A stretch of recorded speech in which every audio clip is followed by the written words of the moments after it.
Okay, so I just came back from a meditation retreat late July, early August, and I just want to give you a little bit of my experiences, what it's been like to be on these meditation retreats, and how grateful I am to have had this experience of being able to go through the retreats.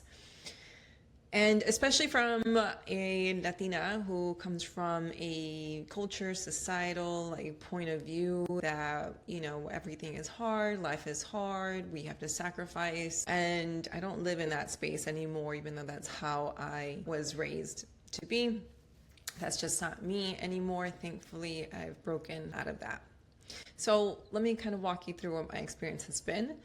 And I'm doing this video in hopes that it will shine some light, given that, to be quite frank, when I go to these retreats, I don't see a lot of people who look like me. I think a lot of my experience has been that people who look like me a lot of times have a hard time investing in themselves. Not everybody, I'm not speaking that, this is all Latin culture, definitely not. But there's a drastic difference for sure in when I go to these retreats and what kind of people I see.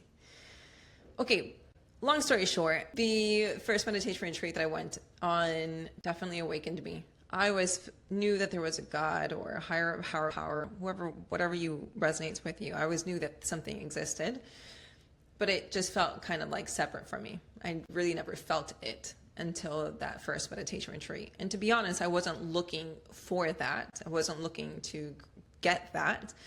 I went to this meditation retreat because I was just really tired of going through cycles of depression, anxiety, and I was having gut issues at this point in time that I knew was coming from my mind. I knew that much, that my mind and our minds play such a pivotal role in how we create our lives, that our thoughts become our behaviors, how we feel. I knew it theoretically, and I knew that what was happening to me was deeper than just, depression, take a pill, anxiety, take a pill. Like I knew there was just like deeper work that had to be done, and I just didn't know how to. So when I saw that this meditation retreat was also talking about epigenetics, I was like, yeah, let me go on this and see what comes out of this. And it was really my intuition that was leading me. I didn't know that back then, but that was what was happening, and I'm so grateful and thankful that I went on this retreat. So that was the first retreat. It was definitely amazing. It was like 50 hours of meditation in one retreat. So something has to change in you, to do 50 hours of meditation in 1 week. And one of the things that people think about retreats is that it's supposed to bring lots of calmness and inner peace. And yes, it does, but I think when people think that it's inner peace in the sense of like, life is just bringing you nothing but great things. And it is true that life does bring us great things, but we all know that life does come with its challenges. And so in these meditation retreats, it's such a high energy, such a high vibration. There's so many people, there's like thousands of people meditating with the same intention to just meditate, to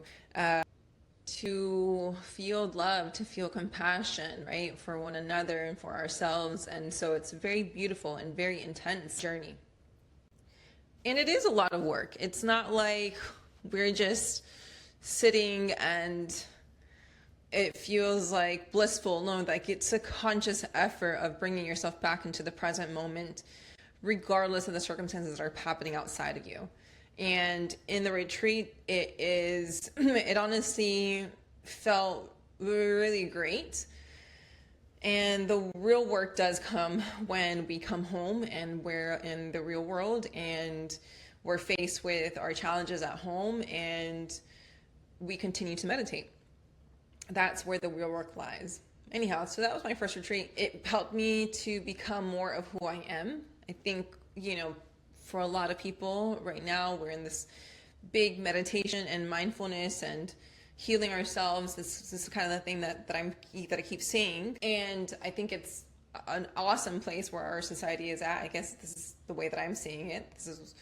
This is my perspective. It could just be that my algorithms are there, but I think for a lot of us, we're aiming to feel a sense of calm, and I think meditation does help us with that. But I think one of the things that really people don't see about or don't recognize with meditation is that the more that you calm that nervous system down, the more that you have capacity So capacity to see things, to notice things that you weren't able to see before.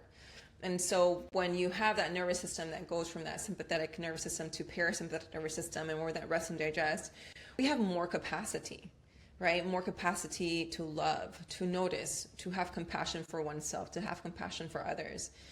And the more that you practice that, the way that I've seen it in my life is that the more that you sit in this place of more wholeness, more I trust, more of who you are, right? Because all of us are divine, all of us, are just beautiful human beings, and we all have our talents and our gifts. It's this one analogy that I keep running back into, which is we all have access to the sun, right? Or the sun is always exists, right?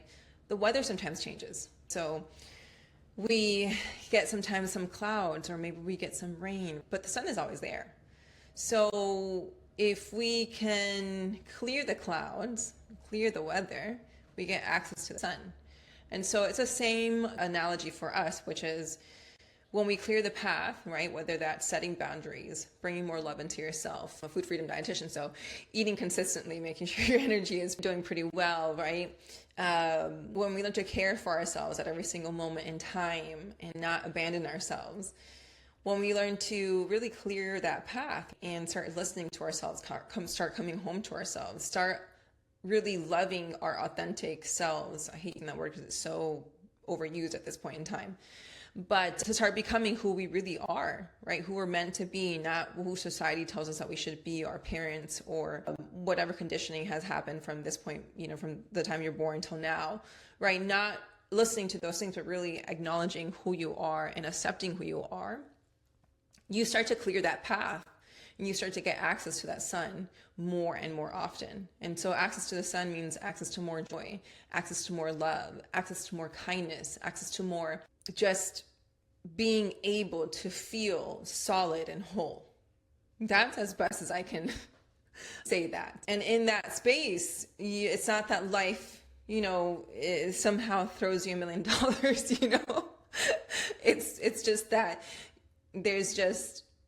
there's more groundedness and trust in the process and trust in the journey, and know that, God, whoever it is that you pray to, or the higher power, the universe, however it is, whatever it is that resonates with you, they always have a plan for us.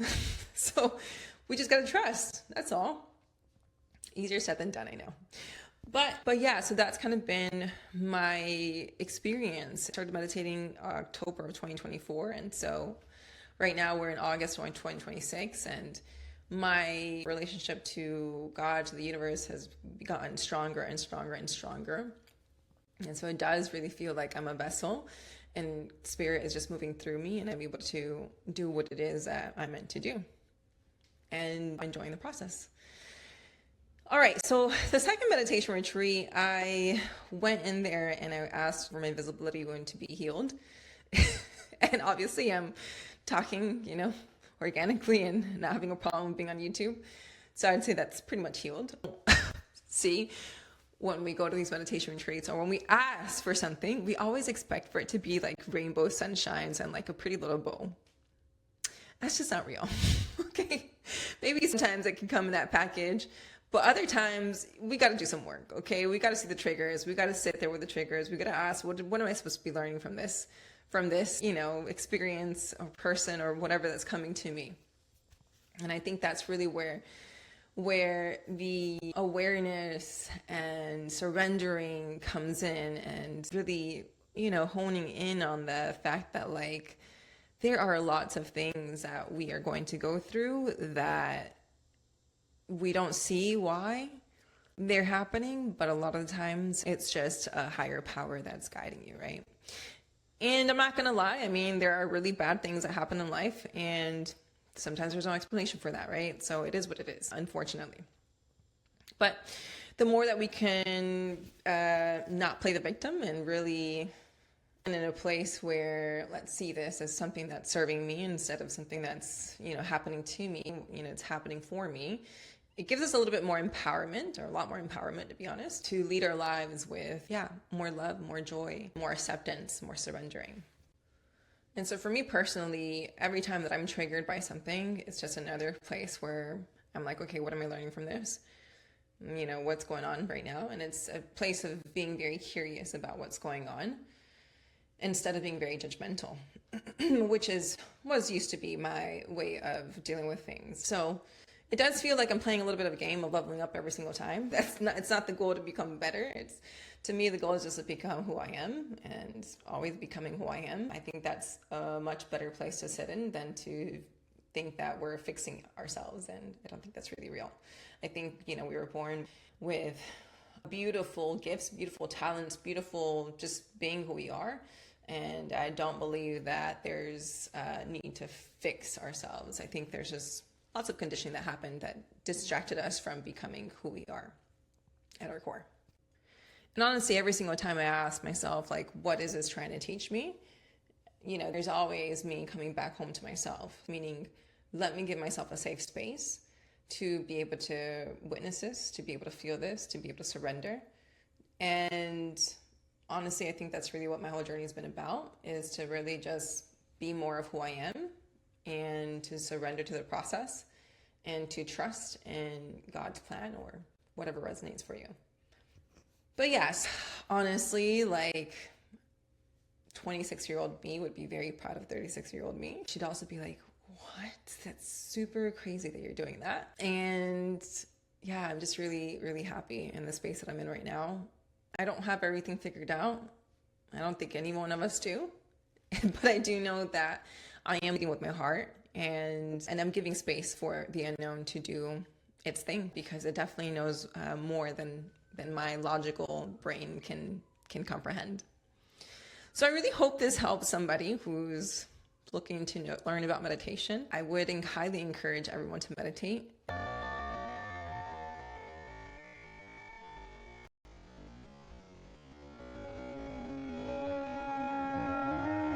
Or it allows us to feel safer, right? The safety that I usually depended on other people to provide for me, I have on my own, which is a much more strong place to live in. And honestly, I'm more joyous now.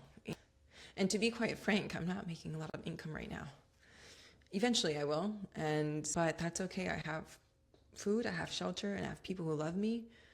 I'm having a lot of fun right now. I'm just really enjoying life as it's coming to me. And I'm really, really grateful for being in this space. I mean, there's so many things that we take for granted, like AC, hot water, food, fast food. Shoot, man, sometimes when you don't want to cook, there's fast food available. That's amazing. What else? Being able to get my nails done in an AC place, like all the department stores that we have. Yeah, I don't really care for capitalism, but damn, it's nice to walk into a Lowe's. I mean, everything's so organized, and I don't have to run to 20 different shops to find what I need.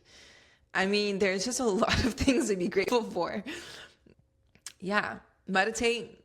And if you have any questions, let me know.